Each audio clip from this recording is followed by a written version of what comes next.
नमस्कार साथियों, स्वागत है एक और वीडियो में।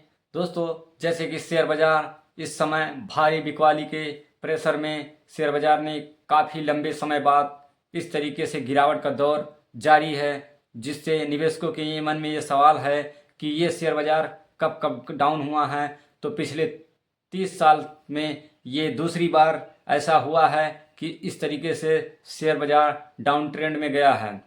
तो इस वीडियो में आप लास्ट तक बने रहें। ये वीडियो बहुत ही जानकारी वाला, इन्फॉर्मेटिव वाला होने वाला है, जो आप सबको काफ़ी हेल्पफुल रहेगा। तो जैसे कि भारतीय शेयर बाजार में मंदी की आंधी चल ही रही है। निफ्टी 50 अपने 30 साल की दूसरी सबसे बड़ी मासिक गिरावट दर्ज करने की कगार पर है, जहां नेशनल स्टॉक एक्सचेंज यानी कि एनएससी का यह बेंचमार्क इंडेक्स जुलाई 1990 में लॉन्च हुआ था और तब से अब तक केवल 2 बार ऐसा हुआ है जब निफ्टी 50 लगातार 5 या उससे अधिक महीनों तक गिरावट में रहा है। मौजूदा गिरावट अक्टूबर 2024 से शुरू हुई थी और अब भी जारी है। वहीं फरवरी 2025 में अब तक निफ्टी 4% से ज़्यादा तक लुढ़क चुका है। पिछले 5 महीनों में निफ्टी ने 12.6% की गिरावट दर्ज की है। वहीं डोनाल्ड ट्रंप की टैरिफ नीतियां, अमेरिकी फेडरल रिजर्व का सख्त रुख और अनिश्चित वैश्विक हालत और चीन के बाजार की बढ़त ने भारतीय शेयर बाजार को हिलाकर रख दिया है। साल 2025 की शुरुआत से अब तक एफआई ने 1.3 ट्रिलियन के शेयर बेच डाले हैं, जो इस अवधि का सबसे बड़ा सेल ऑफ है। वहीं अमेरिका की फर्स्ट नीतियों ने उभरते बाजार से निवेशकों को बाहर निकलने के लिए मजबूर कर दिया है, जिससे भारतीय शेयर बाजार को भारी झटका लगा है। जहां चीन के बाजार की जबरदस्त वापसी ने गिरावट के इस दर्द को और बढ़ा दिया है और सेल इंडिया और बाय चाइना का ट्रेंड तेज हो गया है। आंकड़े भी इसकी पुष्टि कर रहे हैं कि अक्टूबर 2024 से अब तक भारत का बाजार पूंजीकरण $1 ट्रिलियन से अधिक घट चुका है, जो काफ़ी सोचने वाली बात है। जबकि चीन ने $2 ट्रिलियन जोड़े हैं। पिछले एक महीने पे हैंग सेंग इंडेक्स 16% से अधिक उछल चुका है, जबकि निफ्टी 2% से अधिक गिर चुका है। तो वहीं इसलिए भी डर रहे हैं कि यह गिरावट क्यों है, जबकि हालांकि निफ्टी अब तक 13% तक गिर चुका है। लेकिन अगर ऐतिहासिक आंकड़ों को देखें तो औसत गिरावट इसमें से कहीं ज़्यादा रही हैं। पिछले 30 सालों में 5 बार निफ्टी लगातार 4 या अधिक महीनों की गिरावट में रहा है। इन मामलों में औसतन 26.8% की गिरावट दर्ज की गई है। सबसे बड़ी गिरावट सितंबर 1994 से अप्रैल 1995 तक गिरावट दर्ज हुई थी, जब निफ्टी 31.4% तक लुढ़क गया था। और वहीं 1996 में भी 5 महीने तक गिरावट के दौरान 26% तक गिरावट दर्ज हुई थी। यानी इतिहास गवाह है कि हर बार जब निफ्टी इस तरह गिरा है तो नुकसान 21.8% से अधिक रहा है। इसका मतलब है यह है कि निफ्टी अभी और भी गिर सकता है। तो ये निवेशक के मन में ये सवाल है कि निफ्टी कितने दिनों तक गिर सकता है। वहीं भारतीय शेयर बाजार पर दबाव क्यों है? बोफा सिक्योरिटीज के हालिया ग्लोबल एंड फंड मैनेजर के सर्वे के अनुसार निवेशकों को 2025 में यूरो स्टॉक्स, नैस्डैक और हैंग सेंग में ज़बरदस्त तेजी की उम्मीद है। वहीं विदेशी निवेशकों का चीन में निवेश आवंटन फिर से बढ़ा है, जबकि भारतीय शेयरों में आवंटन 2 साल के निचले स्तर पर पहुंच गया है।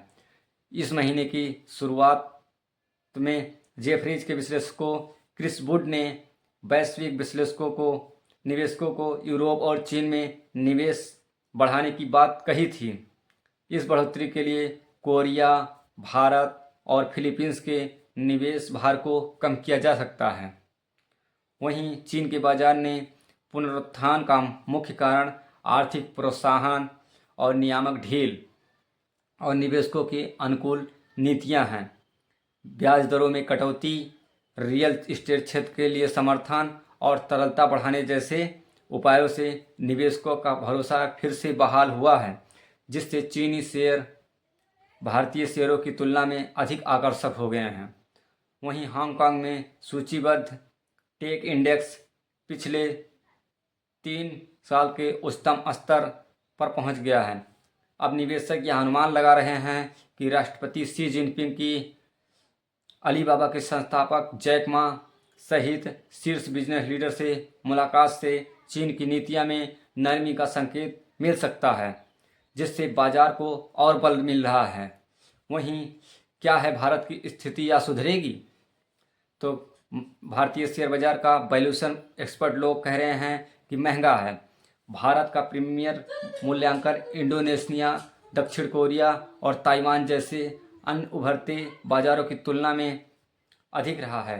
हालांकि दीर्घकालिक दृष्टि से भारत की विकास गाथा काफ़ी मजबूत बनी हुई है।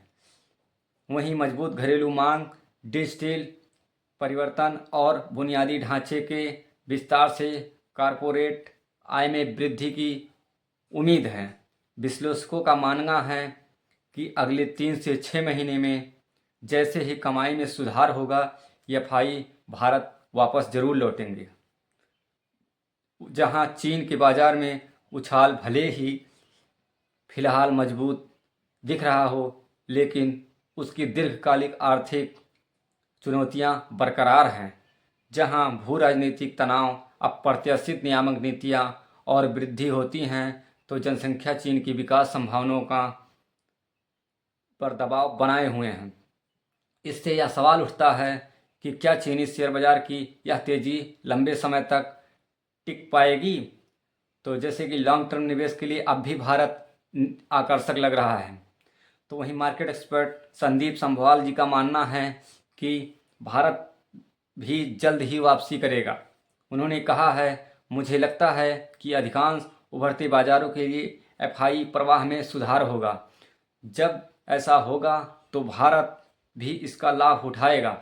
सभरवाल जी ने हालिया गिरावट को निवेशकों के लिए मजबूत बुनियादी कारकों और आकर्षक मूल्यांकन वाले शेयर से खरीदने का सुनहरा अवसर बताया है।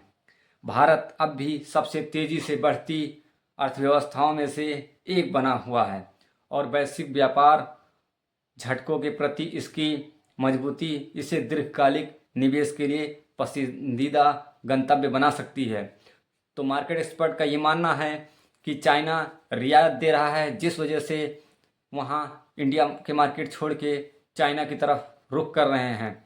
लेकिन मार्केट एक्सपर्ट का ये भी मानना है कि ये मार्केट कुछ टाइम के लिए गिरावट तो हो रही है, लेकिन आने वाले लॉन्ग टर्म के लिए यहाँ अपॉर्चुनिटी का मौका मिल सकता है सबको।